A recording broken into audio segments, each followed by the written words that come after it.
They offer him a provisional.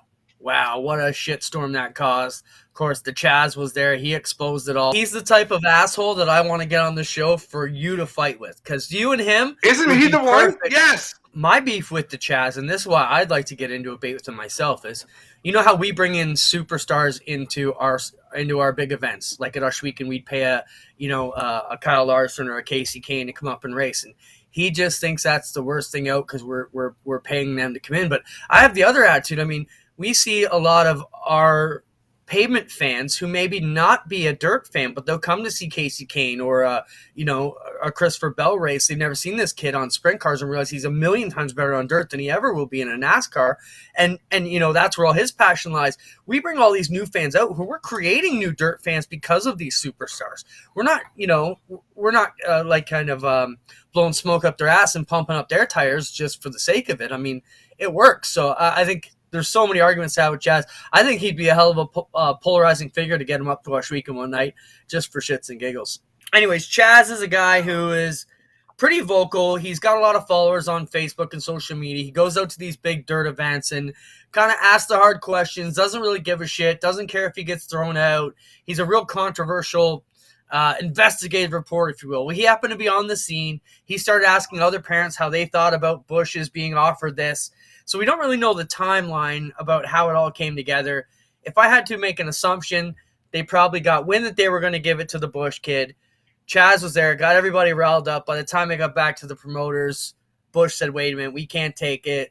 Promoters said, whatever it was. But the Chaz got thrown out now, so he's not welcome at the Chili Bowl. They threw him out, or the Tulsa Shootout. He said he's probably not welcome at the Chili Bowl coming up too. Craziness. The Chaz is chiming away like mad on our Facebook stream. I think we need to find a way to get him in here. There he is. Wow. No, the Chaz. That's good. Let's bring him on. Chaz, welcome to the show. You probably don't know who we are. We're Canadians up here. We're dirt racing aficionados. We've got lots of stuff going on. I'm sincerely worried about this Chili Bowl deal. I have not heard from anybody. They all got my contact information, the people up there. But I do not know. I literally put out a post today. Should I go? And a lot of people are in support of it. If they kick me out, it could be a bigger deal, and I heard somebody say earlier, when they kicked me out, that's what I wanted. That really was not. Like, when they called my name, I was like, oh shit, but it was bullshit. Just like the Chase Elliott deal last year in Briscoe, when they gave him extra practice sessions. That's not right. And when I talked to Kyle Larson about that later that night at the bar, he's like, why are you worried about them? They need extra practice sessions. Well, the guy in the damn back who just rented his first midget for $2,500 and never been in one before needs an extra practice session too. Racing doesn't have to be right. It's not a democracy. Racing is not a democracy. I could get behind what you're saying, but I kind of want to throw the other side. If Kyle Larson owns a racetrack and you're going to say it's not right what you're doing, I'm Kyle Larson, go after yourself. Well, I totally disagree with that, Adam. Hold on, Chaz. I got to take this on. Okay. You need fairness. Are we running wrestling here where we're scripting bullshit? I thought it's a competitive sport. Exactly. Is it a sport or a hobby? It is a business. Do not fool yourself. It is a business. Okay, if it's fair. I get it's a business, but it's a business based on a competitive entertainment sport. How much money does General Motors give you, Clint? I want to come run the crate sprint class, but I want to run a Ford. That's the fair thing to do. No, it's not. What the hell? Crate 602 class. Let me drive my Ford. Screw you. That's not fair. Was GM paying no, you to run those? No. In everything, there is rules. Like, they put the rules out. You have to agree to them when you register for the season. So the rules are the rules are whoever promotes or owns the track. So when you promote the track and you say top two from the B mains are going to the A, and then you want to switch it up for a little bitty superstar kid, you just fucked up. You are in the wrong at that point. You could say it's for business. You have to throw the rule book out, or just let throw the rule book out. The rule book doesn't mean dick all. When was here's where you get the problem. This is where the debate lies, because we have a split in racing right now. Is it more about business or entertainment or competitiveness. And if it's about entertainment, then have your stage fights and let the guy you want to win dope his tires. And, you know, when you're testing fuel, all you got to do is put the powder into the tube before you pull the bad fuel in. That's, you know, because it's a dye. You know, there's plenty of ways to do this. I mean, I used to be in the back stages. That's the thing that people don't like about me. And some of these people in positions don't like me. I've been announcer, I've been racer, I've been management, I've been media, I've been driver, I've been in pits, I've been in shops, I've been in every element that there is on this sport. And I know how all of I know how all the little tricks work. And that's what they don't like, because I've been able to touch every sector of this sport and understand how it works. So I'm able to talk about it. It pisses them off.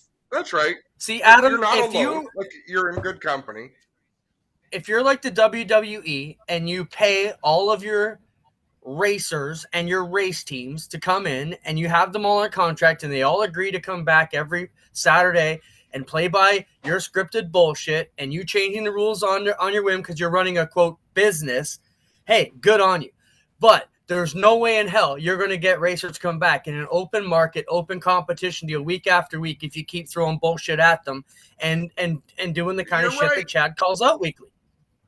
If you're gonna do it, then take the bullet. If you're gonna pull the trigger to shoot the bullet, you gotta be able to take the shot too. I mean, like if they wanted to stay on that Brexton Bush deal, they should have known that the whole damn building's about to blow up when you make this call. And you just accept that everyone's about to talk shit and everybody's gonna say something and everybody's gonna do something, and you just take it and you're running your business. So I mean, it's risk versus reward. And I think they miscalculated a little bit there. And Clint, I will read your post in the Action Sprint Tour chat group, if you would let me, about how I think your first line in that was, "This is not a democracy." So you're absolutely right. You got to do things that are right and fair. And once in a while, you got to stand up a little bit taller than everybody else and say, back the hell down. We've built something great here based on my decisions. And we're going to keep doing that. And I'm going to do things that everyone agrees with most of the time. But once in a while, you got to shut the hell up because it's going to be done my way. Once in a while. Yeah, but none of those "it's going to be done my way" would ever be in the spirit of unfair competition on a whim decision that's going to screw somebody else over. It's just not the way we operate. When did I say that? Adam is saying that he reserves the right to make that call in a business sense. I still say that's what he's saying. Anyway, well, I mean, it will be eventually. It will be eventually. Yes, I think the main reason they kicked me out is because they were trying to keep what they were doing in the building. That little, I'm going to do what I want for the best of the business in the building. Then when my video put what they were doing out to more people, that's what I think. When I think back, that's probably what did it, because that video got like 40,000 views in 10, 15 minutes, you know, because of the title, obviously.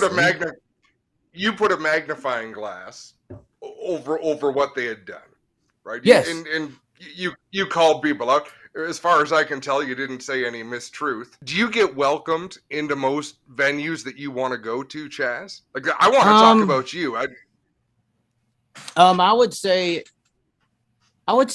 it's probably 90-10. I mean, depending on the event, like if it's a regular track, like pretty much my message has been, I heard somebody earlier say, you know, they don't like me because I don't like these big names being brought in. I mean, I like big names being brought in, but I think for some reason, and I talk about the co-trickle effect a lot. And when I say co-trickle effect, I reference sprint car racing in particular. And historically, prior to the co-trickle Jeff Gordon era, the superstar sprint car racing was a sprint car driver who won championships like a Steve Kinser or Sammy Swindell. And then when co-trickle came along, and Jeff Gordon made it reality with Dale Sr., you know, you had Cole and Rowdy in reality with Gordon Earnhardt. It just changed the icon for the sprint car fan base. And it changed the career destination for a sprint car driver. If you are Donnie Schatz, you're a second fiddle icon to a Casey Kane, Tony Stewart, Chris Bell, Kyle Larson.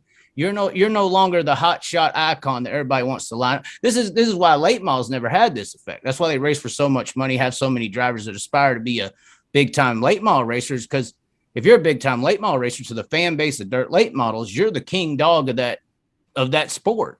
Whereas the sprint cars, their stars live in a shadow of this Jeff Gordon shift effect.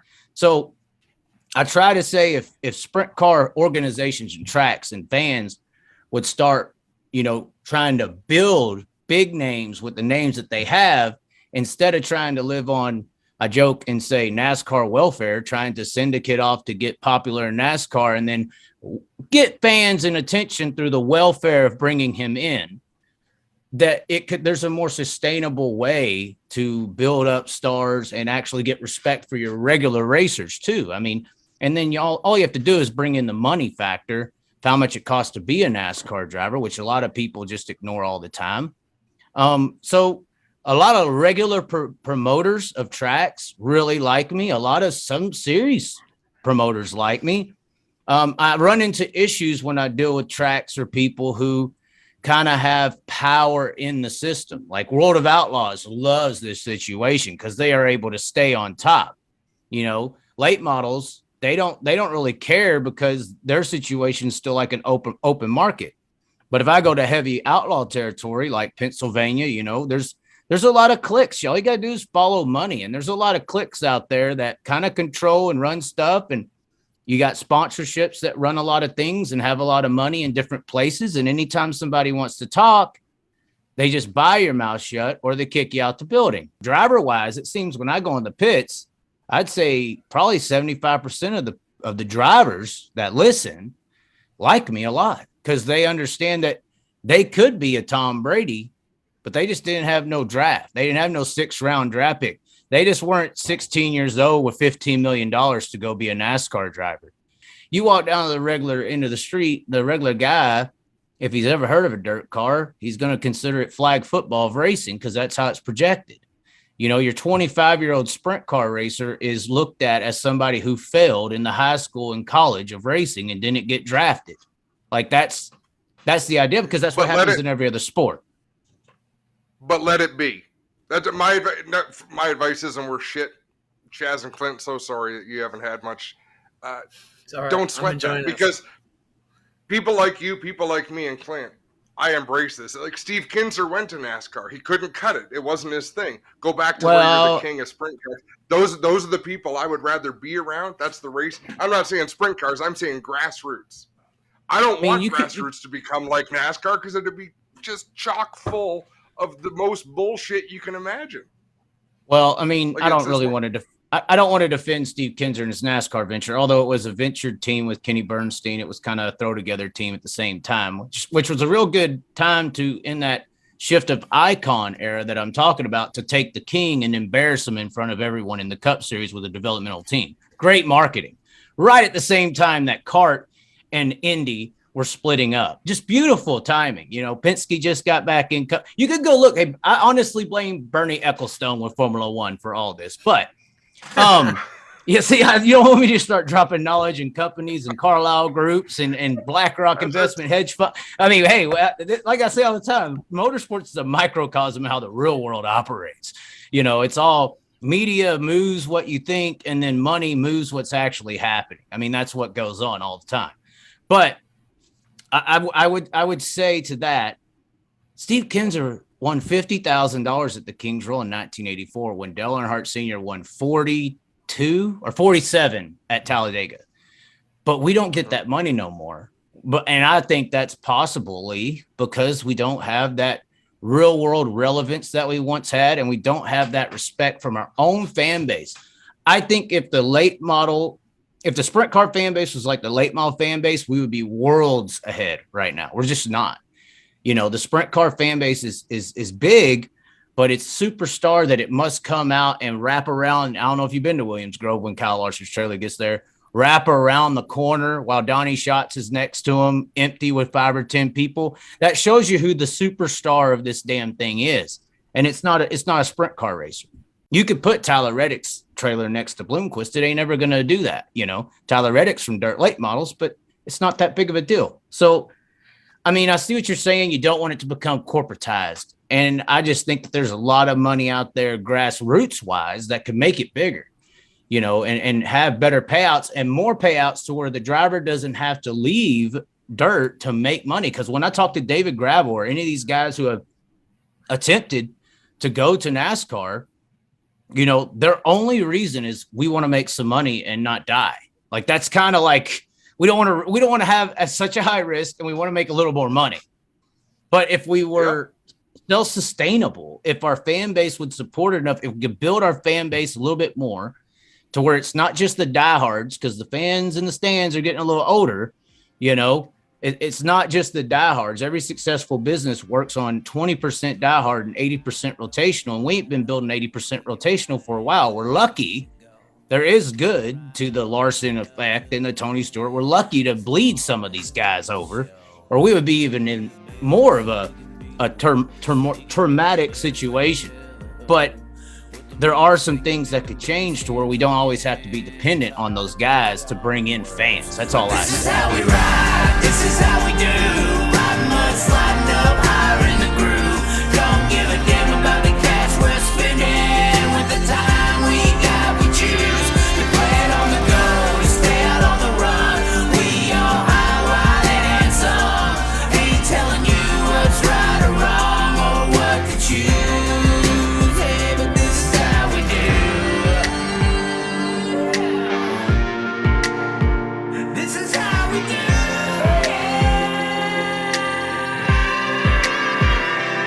Out on the dirt ovals we play, life in the bright lights with no shades. So letting her go, letting her rip, letting her fly, tossing her inside.